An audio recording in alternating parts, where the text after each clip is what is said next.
The British Columbia government is moving to make illicit drug use illegal in public spaces. It follows increasing criticism that a pilot project to decriminalize drugs was leading to more disorder and street crime. Our goal was to save lives, to remove that stigma, and to make sure that people had an opportunity to move forward and rebuild their lives.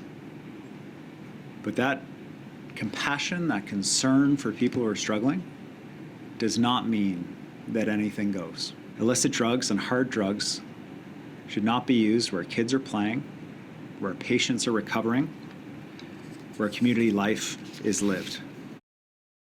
Well, this is a major change to BC's drug decriminalization experiment. There are some exemptions. Illicit drug use will still be legal in private residences, shelters, or at overdose prevention sites and drug checking sites. Police will now be provided with extra resources to compel illegal drug users to leave the area, seize drugs, or make an arrest if necessary. But that does not apply to possession. And to offset some of the potential impacts of recriminalization, BC is increasing funding to a key clinic in Vancouver's downtown east side, which is at the center of the province's toxic drug crisis. For more on this, we're now joined by DJ Larkin, the Executive Director for the Canadian Drug Policy Coalition at Simon Fraser University. DJ, thank you so much for your time tonight. Thank you for having me. So you and the coalition have worked really hard to gain rights for drug users in BC. When you heard the Premier come out, basically walk it back, what were your first thoughts? Disappointment and fear. The province of British Columbia has so many other options that they could have used that would actually provide for better health and safety for people in communities. And there is a great deal of risk that this means that decriminalization simply doesn't apply, especially if you are someone who lives in poverty or at the intersection of a growing crisis in homelessness and the toxic unregulated drug supply. For people who have nowhere to go other than public spaces, this is dangerous. When you say it's dangerous, when they brought in decriminalization and it was applicable to all public spaces, one of the main premises was to reduce stigma. Is that where your fear lies? That this no longer reduces stigma, or it's something other than that? There are a few things. So first, the decriminalization pilot did not include all public spaces. For example, decriminalization never applied in school grounds or childcare facilities or on playgrounds and places like that. The fear is both that this will increase stigma and profiling of people who are in public spaces. That profiling can be driven by race, social status, housing status, and disability, and it will increase the targeting of a population of folks who are already greatly at risk. And there are a few other concerns, including that anytime someone fears police, we know that the data demonstrates that increases isolation, decreases the likelihood of people accessing health services, and decreases the ability to find someone if they're having a toxic drug interaction and need help. We also saw today that BC is including in the changes to decriminalization an exemption to recriminalize substance use as it relates to hospitals in particular, and that is deeply dangerous. Hospitals need to be a place where there are safe places to use, where people can stay and get the care that they need.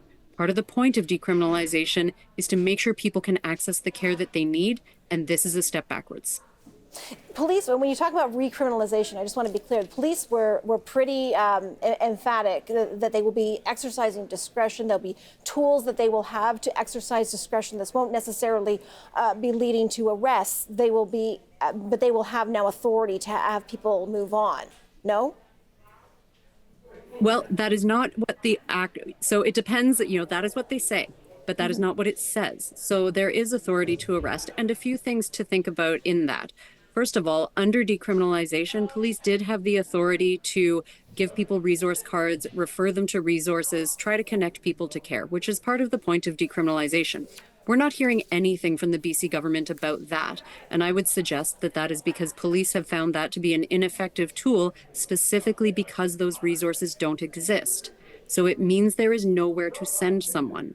So short of arrest, this type of policy that BC is advancing today means that people can be displaced into isolation with no other place to go, no indoor location to be referred to, and could have their drugs seized, which we know increases the likelihood of then reaccessing the unregulated market, putting yourself at risk again of fatal drug overdose and also having to re-engage with a criminalized market and activity. So let me ask you, what would the preferred move have been, do you think, given that there has been, and I think you know, a great number of people coming forward expressing concern about the amount of public drug use and saying that they feel that it is a public safety issue. Where's the happy medium here?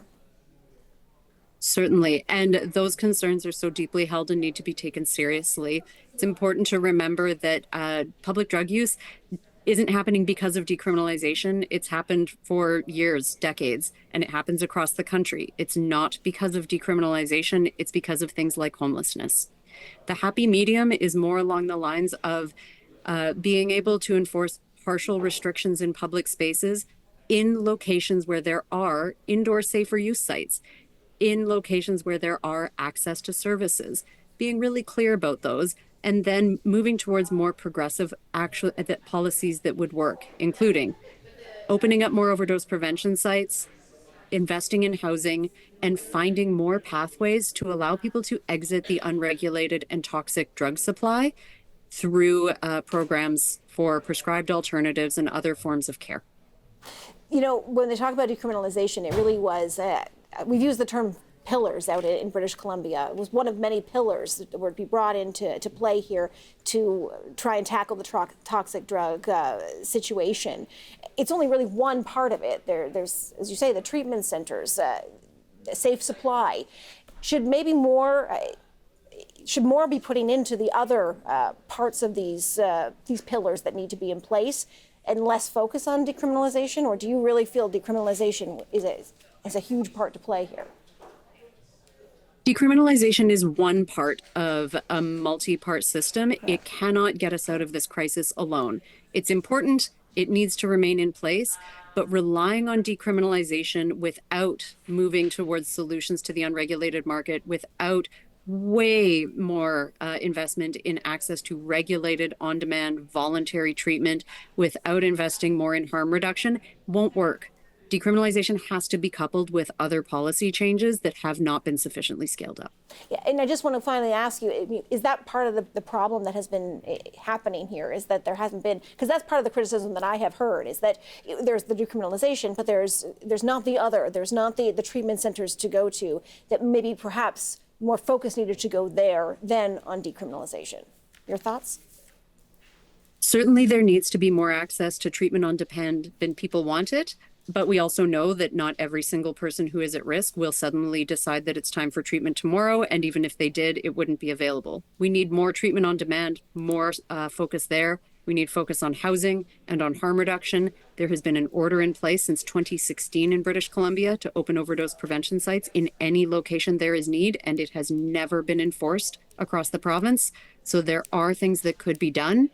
They have not been done sufficiently, and that's why we're seeing backlash against the decriminalization pilot. It's not the pilot's fault. It is a necessary outcome of having not invested in those other services. DJ, it's such an important conversation, and I really appreciate your time being part of it tonight. Thank you. For having me. That's DJ Larkin, the Executive Director for the Canadian Drug Policy Coalition at Simon Fraser University.